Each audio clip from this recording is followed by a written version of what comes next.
अमीर और गरीब बहू की रसोई।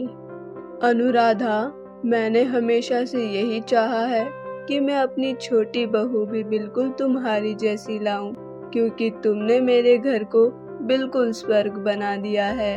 और अगर मेरी दोनों बहुएं बिल्कुल सर्वगुण संपन्न रहेंगी, तब तो मुझे किसी भी चीज की परेशानी नहीं है। माँ जी, आपको अपनी छोटी बहू मेरे जैसी नहीं बल्कि मेरे से भी अच्छी मिलेगी।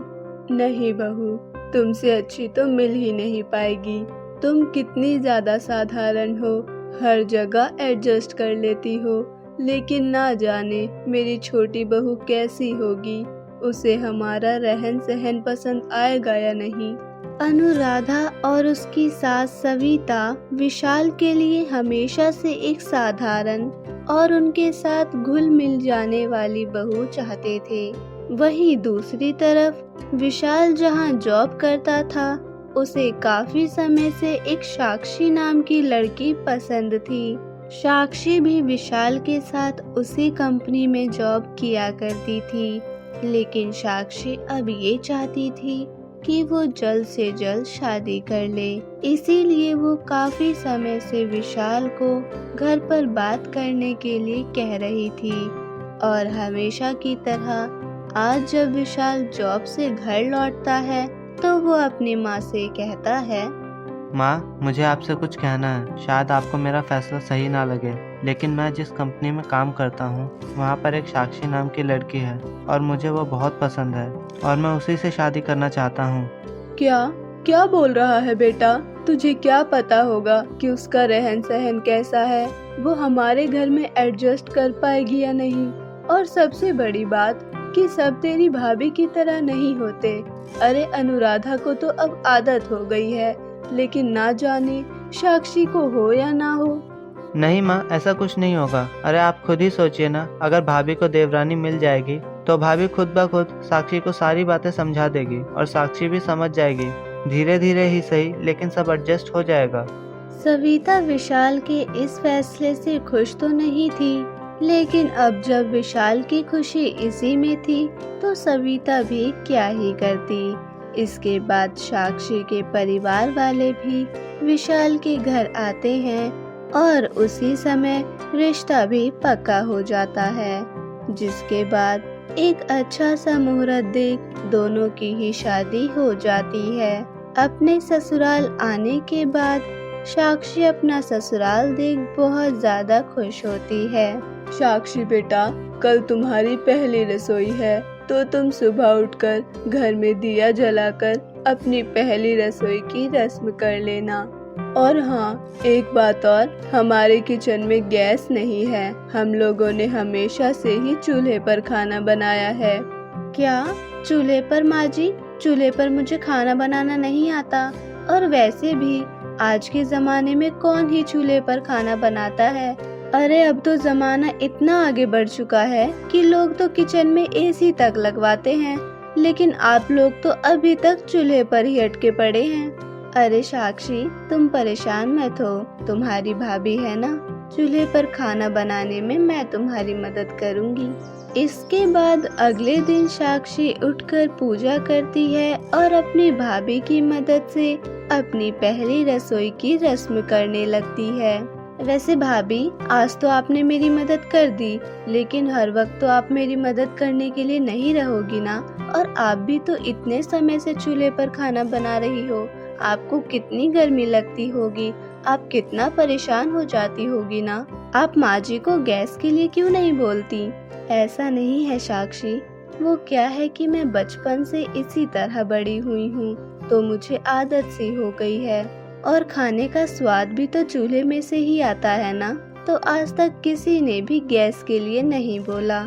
इसके बाद सभी खाना खाते हैं और अपने अपने काम में लग जाते हैं। अब क्योंकि साक्षी को तो चूल्हे पर खाना बनाना ही नहीं आता था, जिस वजह से वो खाना ही नहीं बनाती। लेकिन ये देख सविता साक्षी को कहती है, साक्षी बहू, देखो अनुराधा कितना काम करती है। अगर तुम उसमें थोड़ा हाथ बटा दोगी तो अनुराधा के लिए काम आसान हो जाएगा। तुम तो एक समय का भी खाना नहीं बनाती।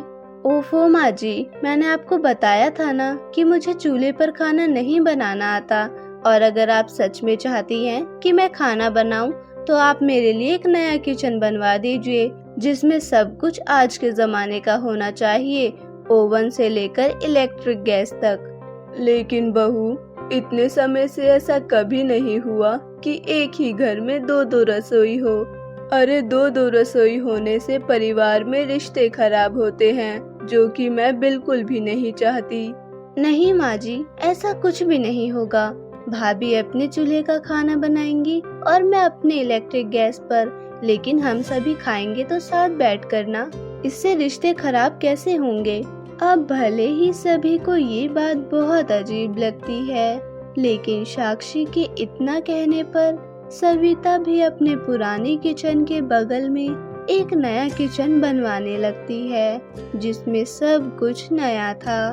Double door fridge, electric gas, oven और यहाँ तक कि एसी भी। ये सब देख साक्षी तो बहुत ही ज्यादा खुश होती है और उस दिन से साक्षी अपनी तरह से खाना बनाने लगती है। माँ जी, ये देखिए, ये छोले मैंने बनाए हैं और ये वाले छोले भाभी ने बनाए हैं। खाकर बताइए कौन से अच्छे लगे। बहू, तुम्हारे बने हुए छोले थोड़े कच्चे से लग रहे हैं और इनमें नमक मसाला भी सही नहीं है। इसके बाद सविता अनुराधा के हाथ के बने हुए छोले खाती है। वाह वाह बहू, ये छोले तो बहुत ही अच्छे लग रहे हैं, पूरे पके भी हुए हैं और नमक मसाला सब कुछ अच्छा है। और सबसे बड़ी बात, चूल्हे पर बना हुआ खाना अलग ही स्वाद देता है। ये सब देख साक्षी को काफी ज्यादा गुस्सा आता है और कहीं न कहीं उसे जलन भी बहुत होती है। ये क्या बात हुई? मेहनत तो मैंने भी करी है, बस फर्क सिर्फ इतना है कि भाभी ने गर्मी में चूल्हा फूंक कर खाना बनाया है और मैंने एसी में इलेक्ट्रिक गैस पर बनाया है। लेकिन मेहनत तो दोनों की ही हुई ना। लेकिन ये क्या, माँ जी को तो बस भाभी के हाथों का ही खाना अच्छा लगता है।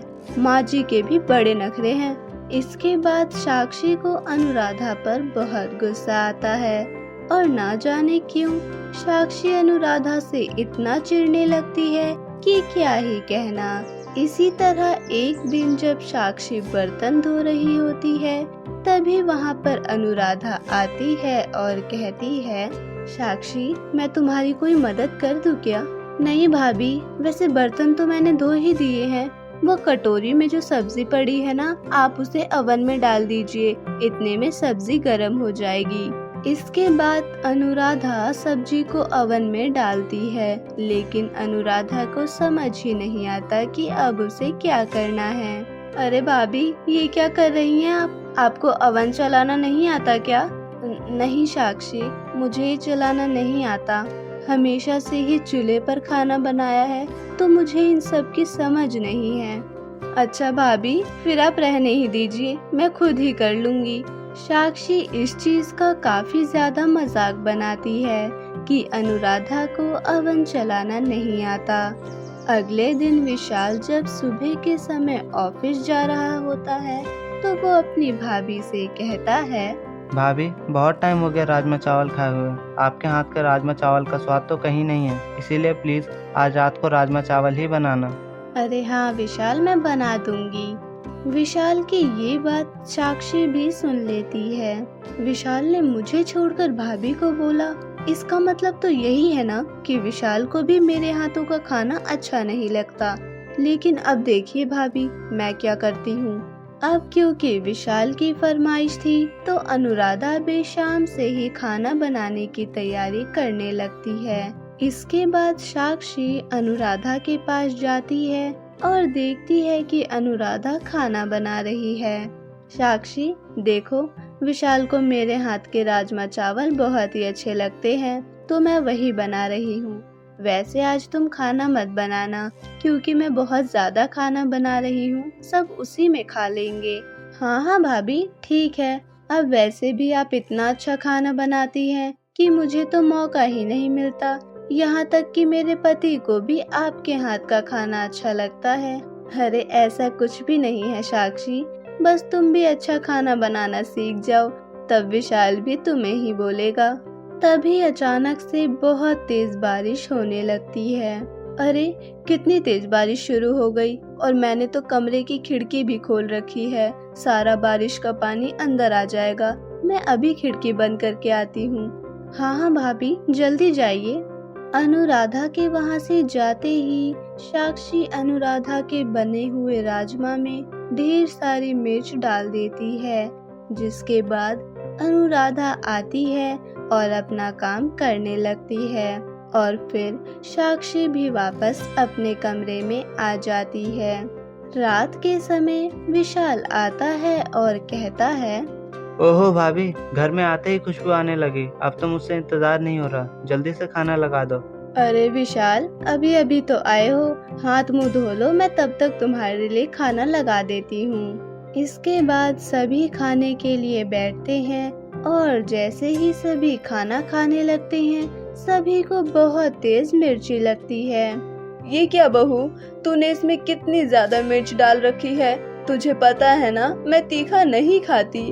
और मैं क्या, इस घर में कोई भी नहीं खाता, पर फिर भी तूने इसमें मिर्च डाल दी। भाभी भाभी, ये क्या है? आपने इसमें इतनी मिर्च क्यों डाली है? अगर मन नहीं था तो बता देती, मैं साक्षी को बोल देता बनाने के लिए। अरे नहीं नहीं विशाल, ऐसा कुछ भी नहीं है। मुझे पता है इस घर में किसी को भी ज्यादा मिर्च नहीं पसंद, इसीलिए मैंने तो मिर्च ही नहीं डाला। पता नहीं इसमें मिर्च ज्यादा कैसे हो गई। ये सब साक्षी देख रही होती है और मन ही मन कहती है, अब आया ना मजा, और करो भाभी के खाने की तारीफ। अब मैंने जो पाव भाजी ऑर्डर करके मंगाई है वो सबके सामने लाकर रख देती हूँ। सबको तो यही लगेगा ना कि मैंने बनाया है। इसके बाद साक्षी किचन में जाती है और खाना लेकर आती है। विशाल, माँ जी, आप सभी टेंशन मत लीजिए। वैसे तो भाभी ने मुझे खाना बनाने के लिए मना किया था, लेकिन फिर भी मैंने सोचा कि क्यों ना मैं भी खाना बना लूं। मैंने खाने में पाव भाजी बनाई है, ये भी विशाल को बहुत पसंद है। आप सभी लोग ये खा लीजिए। भाभी आप भी बैठिए, आप भी खा लीजिए। इसके बाद सभी पाव भाजी खाते हैं। अरे वाह बहू, तूने तो पाव भाजी बहुत अच्छी बनाई है। मैं तो सोच रही थी कि बस अनुराधा के हाथ में जादू है, लेकिन तेरे हाथों में भी कम जादू नहीं है। सविता के साथ साथ विशाल को भी साक्षी के हाथ की पाव भाजी बहुत अच्छी लगती है। जहाँ साक्षी सभी की वाहवाही ले रही होती है, वहीं अनुराधा को बहुत बुरा लगता है, क्योंकि उसे पूरा भरोसा था उसने मिर्च नहीं डाली, लेकिन ना जाने इतनी मिर्च कैसे हो गई। इसी तरह एक दिन सविता साक्षी को कहती है, बहू, आज तो मुझे तुम्हारे हाथ से कुछ मीठा खाने का मन कर रहा है। तुम्हें खीर बनानी आती है क्या? क्या खीर? माँ जी, मुझे तो गाजर का हलवा, गुलाब जामुन सब कुछ बनाना आता है। अच्छा, तो एक काम करो, मेरे लिए खीर बना दो। इसके बाद साक्षी किचन में आती है और कहती है, मैंने माँ जी को बोल तो दिया, लेकिन मुझे तो खीर बनानी आती ही नहीं। मुझे खीर क्या, गुलाब जामुन, गाजर का हलवा कुछ भी बनाना नहीं आता। लेकिन अब मैं क्या करूं? इसके बाद साक्षी अपना फोन लेती है और खीर की रेसिपी देखने लगती है, लेकिन हर एक वीडियो में नए नए तरह की रेसिपी देख साक्षी का तो दिमाग ही खराब हो जाता है। पिछले आधे घंटे से साक्षी बस वीडियो ही देखी जा रही थी। जिसके बाद अनुराधा एक पतीले के साथ आती है और कहती है, साक्षी ये लो, इसमें खीर है। मुझे पता है तुम्हें खीर बनानी नहीं आती, इसीलिए मैं तुम्हारे लिए खीर बना कर लाई हूँ। जाओ इसे माँ जी को परोस दो। भाभी, ये खीर आप मेरे लिए बना कर लाई हैं। आप मेरे बारे में कितना सोचती हैं, लेकिन मैं तो हमेशा आपको नीचा दिखाने की सोचती हूँ। लेकिन आपने मेरे लिए खीर बनाई ताकि मुझे माँ जी से डांट सुनने को ना मिले। कोई बात नहीं साक्षी। और हाँ, मुझे पता है उस दिन जब मेरे खाने में मिर्च ज़्यादा हो गई थी तो तुमने पाव भाजी ऑर्डर करी थी, लेकिन ये सब जानते हुए भी मैं नहीं चाहती थी कि तुम्हारी इतनी तारीफ हो रही है वो ना हो। मैंने किसी को भी कुछ भी नहीं बताया। क्या भाभी, आपको ये सब पता था? वैसे अगर आपको ये सब पता है तो मैं बता दूं, आपने तो राजमा अच्छे ही बनाए थे, लेकिन जैसे ही आप यहाँ से गई मैंने इसमें बहुत ज़्यादा मिर्च डाल दी थी और मैं यही चाहती थी कि ये सब जो आपकी इतनी तारीफ करते हैं वो मेरी हो, लेकिन मैंने कितनी बड़ी भूल करी। आप बस मुझे माफ़ कर दीजिए। नहीं नहीं साक्षी, ऐसा मत बोलो। अगर तुमने गलती की है तो तुमने माफ़ी भी तो मांग ली ना, और मुझे तुम्हारी किसी भी चीज़ का कोई बुरा नहीं लगा। और इसके बाद दोनों बहुओं का रिश्ता अच्छा हो जाता है और अब दोनों ही मिलजुल कर रहा करती थी।